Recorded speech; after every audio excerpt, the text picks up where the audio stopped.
Hello and welcome to Gettable, AFL.com.au's home of trade, draft, free agency and contract news. We are here thanks to our good friends at Google. I'm Riley Beveridge. This is Josh Gabelich. We loved his work so much last week. We signed him to an extension for another show. Josh, we've got a massive episode coming up. John Meeson, player agent from Capital Sports, is going to join us in the studio in just a little bit. We're going to have some fun with some trade and draft stuff a bit later as well. But to start with, Josh, we want to look at the free agent frenzy that is going on right now, because there are some big free agents on the market, literally big. They are surrounding us here in the Gettable studio. So let's get to them. And Josh, I want to start with Brandon Starcevich. He is the restricted free agent at the Brisbane Lions. He's been assessing his options after returning to Brisbane's side in recent weeks, having dealt with that concussion issue earlier in the season. Now, the Lions would like to retain him. They've tabled a deal for him to stay, but he has strong interest from clubs around the country. So, notably in Victoria, Essendon has strong interest in him, as does North Melbourne, another club that has circled Brandon Starcevich. They've had interest in Dan Houston, Braden Maynard and Wanganeen-Milera across the last 12 months. So clearly the Kangas are keen to invest in that role. They are another club circling Brandon Starcevich as things stand. West Coast also has some interest in Starcevich. Of course, he's from Perth, but whether or not he has that pull to go home is another question. The interesting one with Starcevich, which Kaltumi has reported on Gettable before, is that lure of potentially having some midfield time in the past. We've seen him play across half-back. That's clearly the role that North Melbourne, as we said, have identified for him if they were to pursue him more strongly and go after him, and if he was to choose to go to Arden Street. But whether or not that becomes a factor in his decision is going to be huge as well. It's just good to see him back out there as a starting point, given what he's been through. How about this guy behind me? Because we have spoken about him all year. I reckon you guys started speaking about him in March on Gettable, and we're still talking about him now. St Kilda's pursuit of him has been a massive talking point in 2025. Where does that currently sit? Well, there have been absolutely no indications from Tom De Koning that he's going to stay at Carlton just yet. It doesn't mean that he won't backflip on that, but at the moment the Blues are preparing for a life without Tom De Koning. As you mentioned, he's got that offer of around $1.7 to $1.8 million to go to St Kilda. As things stand, that would net the Blues pick 7 as free agency compensation, given they're 6th from the bottom on the AFL ladder at the moment. But Carlton's been scouring the ruck market, which just goes to show exactly how much they are preparing for that life now without Tom De Koning. Mark Pitnate still on their books. Hudson O'Keefe's played some footy this year. They've liked what they've seen from him, but Ned Reeves is an option for them. Darcy Cameron, I think it's a long shot with Darcy Cameron at the moment, but Ned Reeves certainly one they're looking at. So the Blues now preparing for a life without Tom De Koning. Speaking of Carlton free agents, let's move to Jack Silvagni, because we spoke about him last week, but since we last sat down for Gettable, the Western Bulldogs have emerged as a suitor for him as well. Are Carlton losing any faith in retaining him? Clearly Collingwood have come for him. Craig McRae's spoken about that publicly. Where does it sit? Yeah, I think he's another one that looks like he's on his way out of Carlton as well. So the Blues have that 4-year deal on the table for him. They've had that on the table for the best part of 2 months. He's yet to sign it. Collingwood has also tabled a 4-year deal. As you mentioned, the Dogs do have some interest. My understanding is the Dogs are some way back as things stand at the moment. Collingwood have got the job on a lot of rival clubs in terms of Jack Silvagni's signature. We mentioned North Melbourne looking at Brandon Starcevich. Clearly they're looking to bolster their defensive stocks. Do they ask the question of Jack Silvagni in the coming weeks as well? That's one that I'm going to look out for. But yeah, some queries about Carlton's defensive stocks. A lot of noise around Jack Silvagni. St Kilda's a club that's been linked to him by other clubs, can categorically rule them out at this stage. And the Western Bulldogs, they'll get an opportunity to pitch to him in the coming week or two. So a big name to watch. Now, Brody Mitsch's one of them. Just on Jack Silvagni as well. So Carlton obviously were preparing for life without him as well with Harry O'Farrell, who did his ACL on the weekend. He'll now miss the majority of next year as well. Harry Dean will arrive. So he's a defensive option that can help support Jacob Weitering in 2026. The Blues will also go around again with Nick Haynes. I think Nick Haynes went to Carlton as a free agent end of last year, with many thinking that it would be his last season in the AFL. Hasn't missed a game yet so far this year. They're deep in discussions on an extension for Nick Haynes for him to play on into 2026 as well. Of all these names, Riles, I find Brody Mitsch one of the more fascinating, because this is a guy that didn't play league footy until the age of 25. He's 32 now. He's played 150 plus games. Clubs are circling him. Collingwood has offered him a 1-year deal. Where does this currently sit? Yeah, I don't see him signing that 1-year deal on the table from Collingwood. I think they'll need to up that to 2 if they are to retain Brody Mitsch. But he's an interesting one from this free agency market because, as you said, he's probably not the biggest name, but he's one that clubs are certainly looking at. 32 years old. He'll be 33 by the time next season starts, which I think goes into Collingwood's thinking of being a bit wary of giving him a 2-year deal. But clubs have certainly indicated they'd be willing to look at him with multi-year deals at the end of the season. He feels like he can play another 2 or 3 years. And this is a sort of head or heart decision in the sense that your head says he's going to be 33 by the end of next season. Do we give him a 2-year deal? But your heart says, do we reward a premiership player who's done such great work for us as a bargain basement pickup, 33 goals from 17 games this year? And other forwards, I think, play better when Brody Mitsch's in Collingwood's attack. Definitely wants to stay at the Pies if a deal can be done. It feels like there's been a little bit of movement this week from going from a 1-year to a 2-year offer. So one to have a watch across the coming weeks. How about Sam Draper? We spoke about him last week. You reported about Adelaide's retaining interest in him, despite the fact they went and re-signed Riley O'Brien for 3 more years. Where does this currently sit? Because he's got a massive decision to make. Yeah, this is still very much a 3-horse race for Sam Draper. As we revealed last week, Adelaide's still on the hunt to sign the ruck free agent. That's even after signing Riley O'Brien to that 3-year extension. Brisbane had thought to be the favourites, but they're clearly not the only ones now. Essendon also still in the mix to retain him. They've got an offer on the table for him, but the Bombers have been weighing up the compensation pick that could return for Sam Draper as well, and the value of that. They've currently got picks 4 and 7 as things stand as a result of some trades that happened last year with Melbourne, some pick swaps there. Could they add another potential first-round pick if the Bombers do get band 1 for compensation for Draper? Even if it's band 2, get 4 and 7, then get an end of first-round pick, a start of second-round pick. That looks pretty enticing at the moment for a club that's clearly in a rebuild phase. So Sam Draper with some decisions to make, clearly. Going to be the one that triggers a domino in the ruck merry-go-round, not just across the competition, but also at Essendon when you consider the out-of-contract ruckman at that club. James Warpool, unlike many of the names we've discussed already, is so durable, so reliable, the best and fairest winner, a proven winner at Hawthorn, but clearly has some options and is going to consider where he plays next year. He certainly does. So Hawthorn's put forward different contract offers to Warpool, short and long-term deals, as we reported on Gettable in the past. Both have their benefits, Josh. So a 2-year deal would take him through to Tasmania, giving him that enticement of potentially leveraging his value in 2 years' time. But a 4-year deal has the extra security there. So that's going to be an interesting watch for James Warpool. I think if he was to stay at Hawthorn, though, that 2-year option's just completely off the table. I think he'd sign a 4-year deal for the extra security. I don't think that's even an option for him now anymore. Geelong's come to the party as well. We know, you mentioned last week that it was either Geelong or Hawthorn for him. They've got a 4-year deal on the table for Warpool as a free agent as well. Other clubs, including Melbourne and St Kilda, have been mentioned in the race for James Warpool this year. I'm told there's nothing in that. It's seen as a 2-horse race from rival clubs, Hawthorn or Geelong now. So that's going to be an interesting watch for him. We've got his manager, John Mason, on in just a little bit, so we'll ask him all the latest on James Warpool. Those clubs are aware that it is a 2-horse race, and there had been a thought that, does he sign a 2-year deal through to Tasmania 2027, but you're saying a 4-year deal? Yeah, I think if he stays at Hawthorn, it'll be on the 4-year deal. It won't be that 2-year option that was also presented earlier this year. One more to get through, and that is Oscar Allen. This guy was ruled out for the rest of the year back in June. There's been so much talk around him this year. Has anything changed? Do you still expect him to find his way to Brisbane? I think so. He's still weighing it up. He hasn't completely ruled out the possibility of potentially staying at West Coast, where he is the co-captain at the moment. But I think everything's looking towards him joining the Lions at season's end. I think it's looked to be heading that way for quite some time. We put it on the radar when there was a lot of talk around him meeting with Sam Mitchell that talk might just go away. He might just put talks completely off the table, completely with all other clubs. That's what's happened, and we haven't heard much from Oscar Allen. The injury's actually helped him in that sense. It's helped take him out of the spotlight a little bit, but I think he's on his way to Brisbane at the end of the year. Just some other ones which haven't been garnering as much interest on the free agency market, but the clubs are looking at. Braden Fiorini at Gold Coast. He's been in fantastic form since coming back into the Suns side under Damien Hardwick. He's been offered a deal by Gold Coast. A few other clubs have sniffed around, but I can't see him leaving the Suns now. As we mentioned last week, Jamie Elliott has the deal on the table from Collingwood, but is yet to sign. Jacob Ware has interest from Port Adelaide and the Western Bulldogs. He's also got a 1-year offer on the table from the Giants, but he's weighing up interest from those two clubs. Jake Lloyd, we mentioned on Inside Trading last week, he's got an offer from Sydney on the table for 2026. And a couple of interesting ones to watch, Josh. Charlie Spargo at Melbourne is a free agent. Missed a lot of this year through injury, but has come back into the team over the last couple of weeks. Missed on the weekend, but was the sub the week earlier. Clubs are watching his situation. And Darcy Gardner, another one to keep an eye out at Brisbane, given he can play both ends of the field, and given key position players are very hard to find in the competition. I think clubs will be watching his situation unfold relatively closely over the next couple of weeks as well. But one man with a lot of clients on his books is John Mason. We're wrapped for him to join us on Gettable. All right, we are wrapped to be joined at the Gettable desk by Capital Sports Group player agent John Mason. John, thanks for coming back on. Hello, Riley. Josh, how are you? Mate.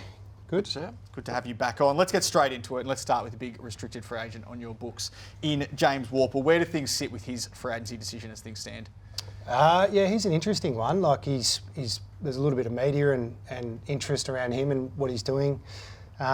look, he's been one that's, I think, playing-wise, started the year off quite well, then had a couple of injuries throughout, and he's probably week to week just doing a lot of work on his body. In terms of his future, I mean, I think the club and I have been really transparent about where things sit. There's been good conversation and good dialogue there, so it's one of those ones that we're probably, as we get closer to the end of the year, we've just parked it for a little bit now, and we'll pick up that at the end of the season. Clearly he's got some interest. He's also got the offer on the table from Hawthorn. What's gone into his decision-making process this year? To be honest, he hasn't thought too much about it. Like, it's more so just get back in the side, get through your injuries and play good footy. So there's been a little bit of dialogue with myself and James around what's next, but haven't really made any decisions or gone into it too far at this stage. Jacob Ware's an interesting name. He's out of the side at the moment. He's got a contract offer from Greater Western Sydney. Other clubs are interested. Where does this one sit? Yeah, he's another interesting one. He's been drafted 3 times, I think, and delisted twice. So, he's got the delisted free agency status. He's one that's, come in and played a role for GWS at different times and find himself out of the side at the moment. He's got some interest from some other clubs, so it's just one that we'll probably park and pick up at the end of the year again. The absence of Jeremy Howe across the last month has reminded Collingwood just how important he is to their backline group. He's been offered a 1-year deal. Has that been agreed to yet? Hasn't been agreed to, but I don't think we're far off. Met with Leper, was it yesterday or the day before, and just ironing out a few details around that. So not far off, I wouldn't have thought. He should come back in this week, shouldn't he? I think so. Yeah, I think he comes in. Now, Port Adelaide locked away one of the biggest signatures earlier this year when Miles Bergman re-signed for another 2 years. What went into his thinking there to stay at the Power through until his free agency year in 2027?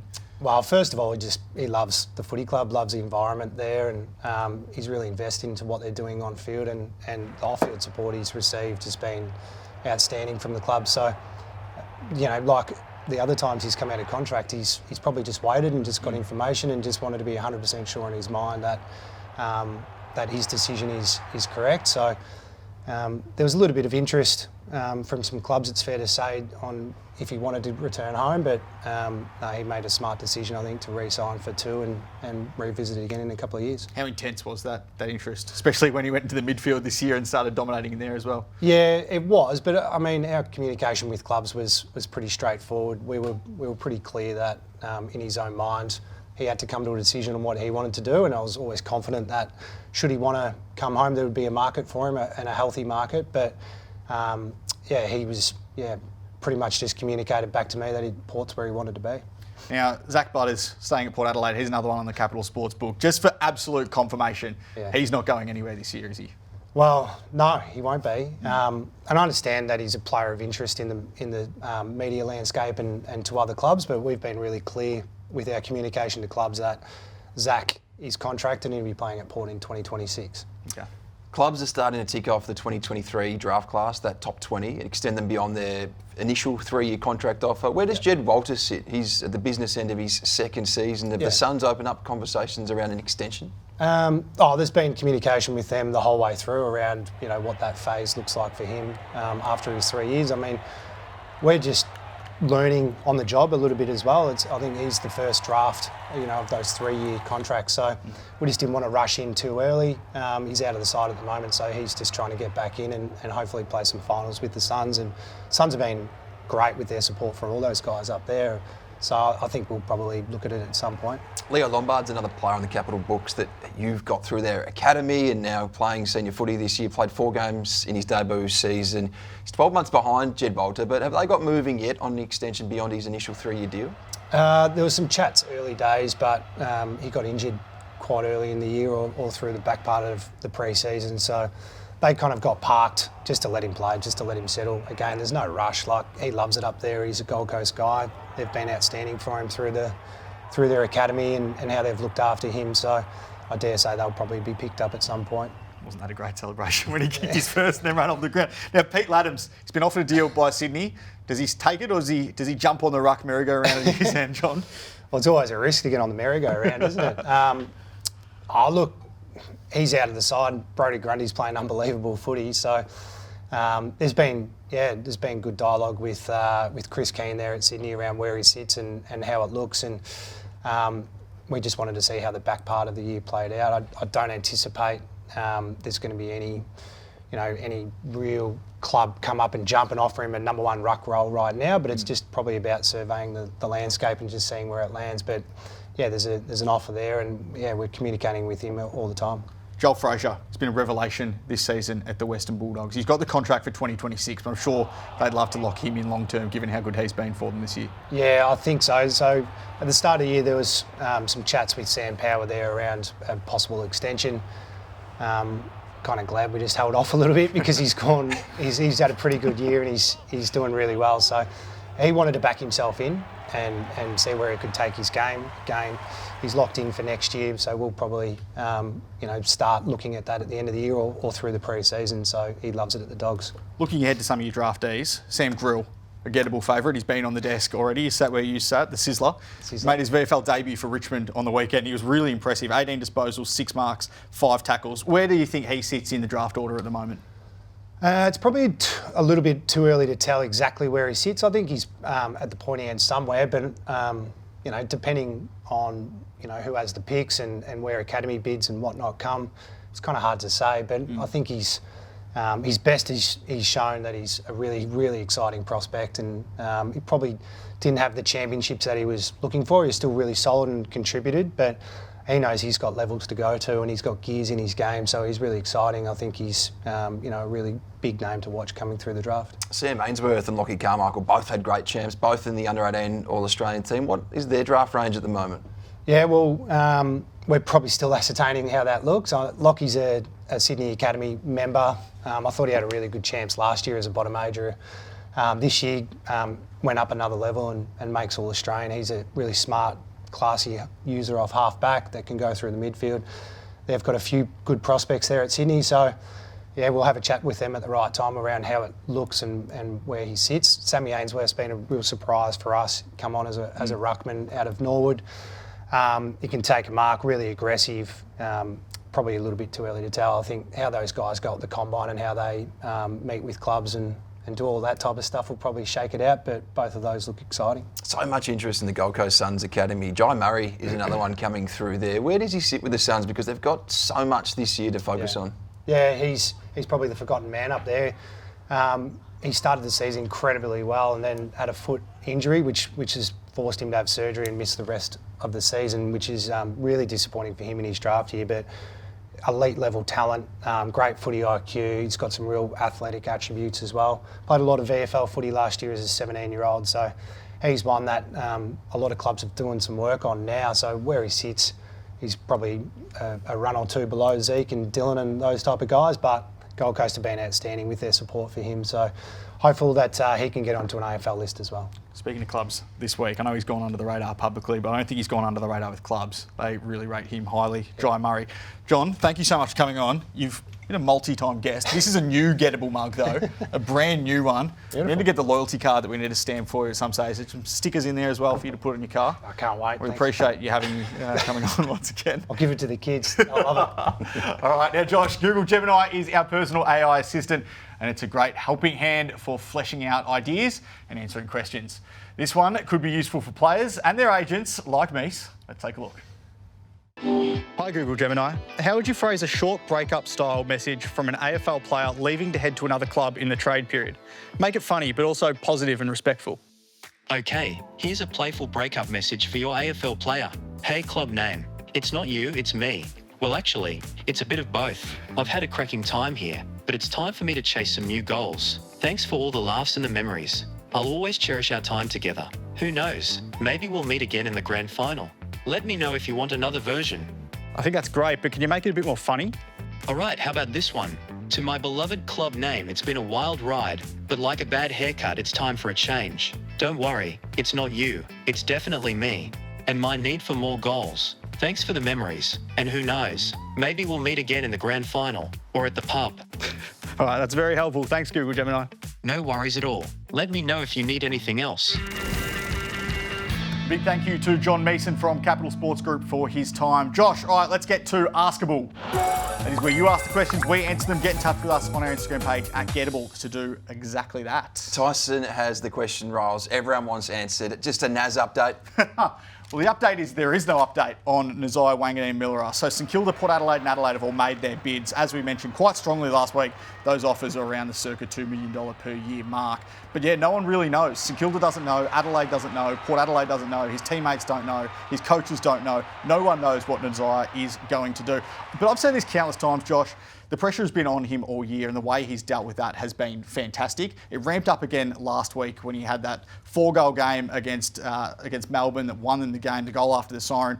And he came out, all eyes on him, best on ground again against North Melbourne, 36 disposals. He is an incredible footballer and well worth that $2 million per year mark. The next question is from Paul. He wants to know, does the Simon Goodwin situation change things heading into the trade period? Well, yeah, a bit of a shock on Tuesday with the news of Simon Goodwin sacking at Melbourne. A new coach will clearly have their say on targets, and all eyes are firmly going to be on Christian Petrarca and Clayton Oliver.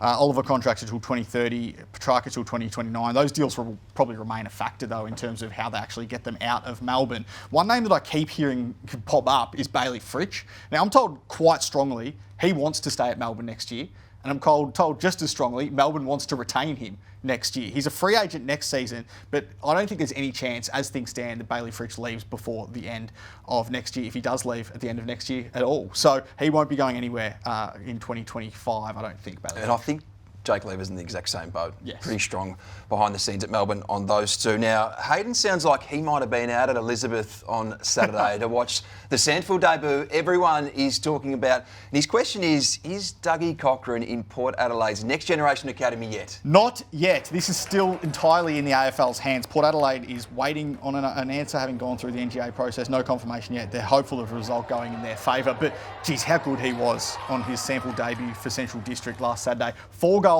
in the first half alone. He finished with 11 touches, 4 goals, 5 marks, 2 contested and 4 inside 50s. He is going to be an absolutely fantastic prospect, whether or not that's for Port Adelaide or for anyone else in the competition. There's been some concern from clubs around the 1 and 2 picks in next year's draft, potentially both being tied. Dougie Cochran does go to Port Adelaide, and Cody Walker, who was good again for the Bendigo Pioneers on the weekend, goes to Carltons as a father-son. I think the hope is Gabe Patterson. 183 centimetre forward at Glenelg, has kicked 28 goals from 11 games this year, kicked 7 against West Adelaide a couple of weeks ago. Clubs really like what they're seeing from him, think he can muscle into that pick 1 conversation next year as well.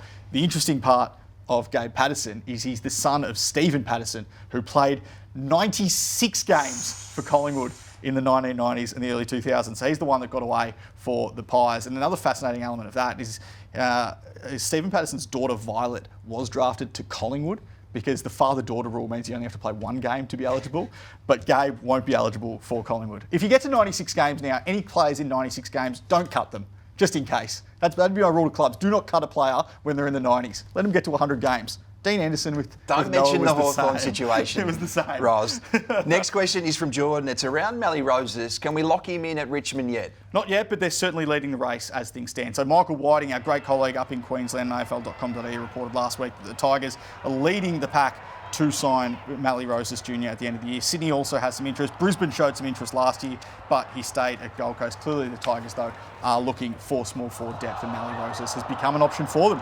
Next question is from John. What's Carlton's best outcome at the draft? Well, at the moment, as we mentioned before, Tom DeConing Compo likely coming in at pick 7. That could change, though, with 3 games left in the season. The ideal scenario is that a bid for Harry Dean comes after that, so the Blues can take a player, then get Harry Dean, but they're still weighing up the best outcome for that Tom DeConing compensation pick and what they do there, whether or not they trade it for a player, whether or not they hold it and pick, whether or not they shuffle it down to amass some points, because the other consideration for the Blues is Jack Eisen is getting a lot of buzz out of their NGA system as well. Clubs think he could potentially muscle his way into top 20, top 30 calculations by season's end, playing some really good school footy at the moment. A 190 centimetre forward who can kick the footy.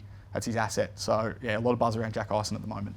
And finally, Bill wants to know, what's the impact of Will Day's injury on Hawthorn's trade plans? Well, Riles, clearly last week, Hawthorn went and locked in John Newcombe for 6 more years. They're starting to get moving on their 2026 crew. Now, the navicular issue here with Will Day doesn't need surgery, but you've got to think about his long-term future at that club. 3 issues with his foot in the last 18 months. There is some concern there. Cal's been all over the Harley Reid pursuit for a long, long time. That hasn't gone away, and it won't go away until he re-signs at West Coast or signs elsewhere. They are all in. They're big game hunting in terms of a midfielder as soon as this trade period. Zach Butters is a name that won't go away. Christian Petrarca is one to follow clearly now with the situation at Melbourne. Cam McKenzie's one that won't move this straight period. He's contracted for 2026. Clearly clubs have asked the question because he spent 2 stints at Box Hill this year, but he loves Hawthorn. Yep. And in fact, Hawthorn want to extend him beyond next year. So there is going to be some movement at Hawthorn, clearly. Okay, great stuff from you, Josh. A big thanks to John Meeson again for coming on. And before we go, Josh, the National Under-12s Carnival is on at the moment. Now, I'm told quite reliably that there's a lot of young boys and girls out there that are huge fans of Gettable, want to get on this show in about 5 or 6 years' time and seeing their highlights in the draft. So to all the boys and girls competing at the National Under-12s Carnival at the moment, good luck, enjoy yourselves, have fun, keep watching Gettable. We'll see you next week.